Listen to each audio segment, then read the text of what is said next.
Hello everybody. It has been a while. Apologies for not updating you earlier.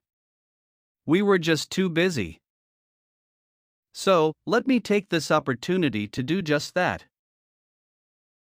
At last, after waiting a couple of months, we got our Adria Compact Camper about 3 weeks ago.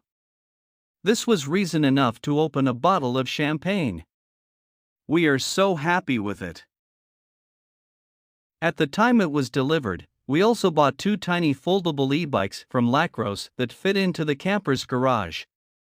This to make it easier to cover the last mile for going anywhere. We used the weekend immediately following the event to put our stuff in, and shortly after we went on our first trip to see what works and what needs to be improved. Our first destination was set to be the Zeeburg camping in Amsterdam. Maybe not the most obvious place to go to with a camper, but we had a party in Amsterdam and learned that spending the night at Zeeburg was the perfect thing to do. It was on this trip that we learned all about the beats the Fiat and Xenic navigation systems make, and more importantly, how to turn them off. At first, these sounds are quite distracting, but that's a thing of the past now. We now only have a few of them left and know that most can be ignored. Oh, by the way, this also explains why we are not sharing any video images of these first trips. We simply have our hands full with learning everything about the camper. If you are new to it, it is quite a thing to learn about the new routines that you must make your own.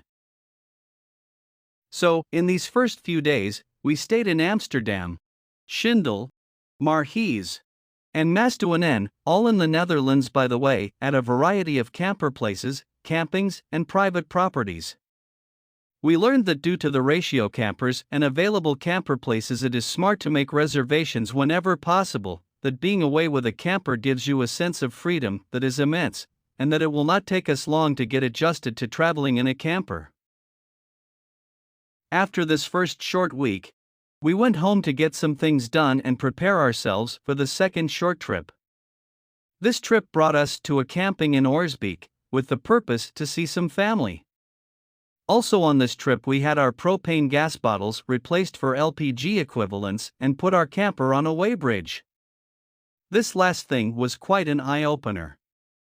We learned that our camper fully loaded with our stuff, groceries, LPG, diesel, and water, is not respecting the infamous 3,500 kilograms limit. Weighing the camper made it very clear that we needed to prune our inventory, and managing the clean, waste and toilet water that we carry is a must. We're now pretty sure that we can stay under the weight limit, but it means that we cannot do that traveling with too many books, and too much water, beer and wine. We'll need to make sure to support the local economies for supplying our groceries. I guess this is a lesson that all people traveling with a camper have to learn, and I am happy that we did it so soon in the process.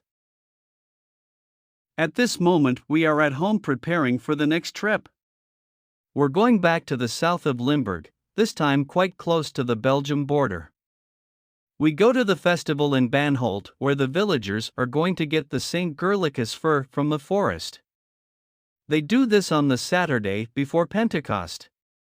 The Gerlicus Fir Festival is very much like setting up a maypole, as they do in many other villages in Europe.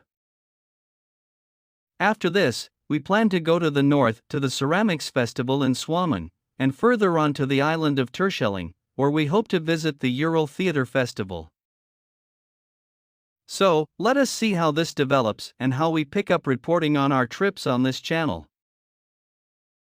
Oh, by the way, for those people interested in our upgrades, the upgrade of our electrical system is scheduled for July. And the idea to put a leveling system underneath the camper is out of the window. We now know that putting a system in place that weighs of another 60 to 80 kilograms is not an option, that is, if we want to maintain the 3,500 kilograms limit. So that was our update for this week. Cheers, and hope to see you again soon.